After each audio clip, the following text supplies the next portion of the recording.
Does your old chopping block look like this and you'd like for it to look like this? I'll show you step by step how to restore and maintain your wood chopping block to get decades more use out of it versus having to get a new one.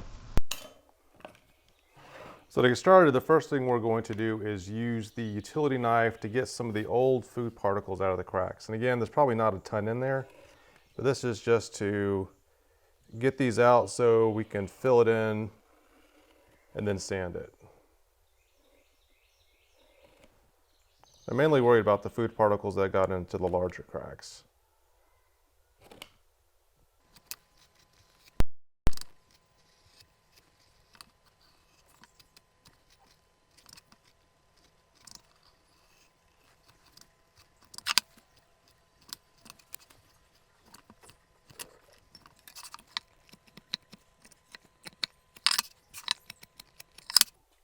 Next, we're going to sand the surface, and by sanding the surface, we'll create something smooth, and then we can start applying the glue in the cracks.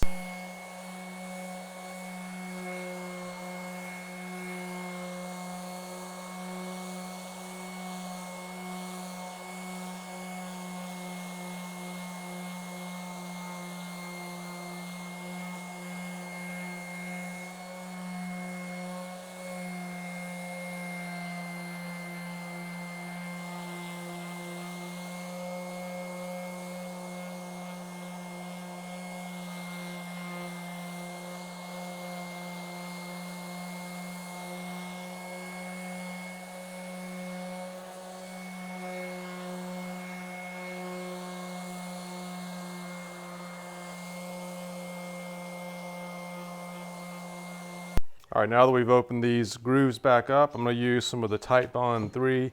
And again, this is FDA approved for surfaces that don't come in direct contact. And I don't consider these small grooves direct contact with the food. And again, it's better than having a gap here that fills full of food and bacteria can grow on it. So what I'm going to do is just put it over each of these cracks. Then we'll use the utility knife and use the putty knife to kind of smooth it out and push it so it fills the full gap.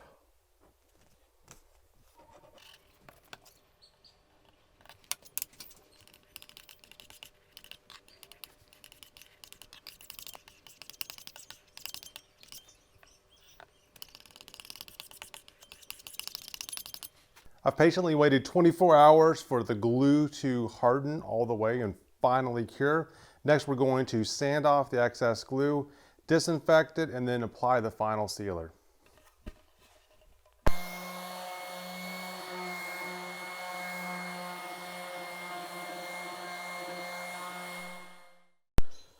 I finished sanding all the excess glue off the chopping block. Next, I'm going to make a bottle that is just for cleaning the chopping block, and I'm gonna put straight vinegar into this bottle. And we're gonna use that to disinfect each time we use this chopping block.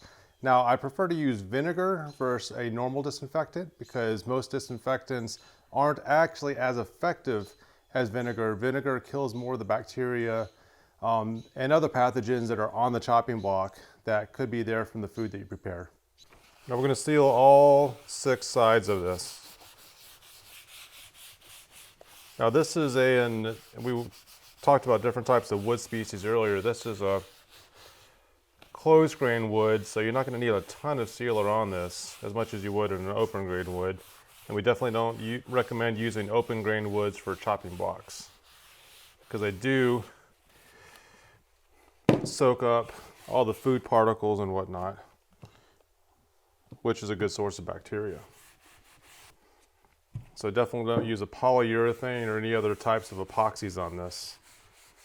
I've seen videos for epoxy cutting boards, and I'm not really sure that that is the best idea at this moment.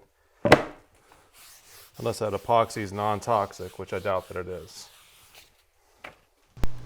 Just in time for dinner.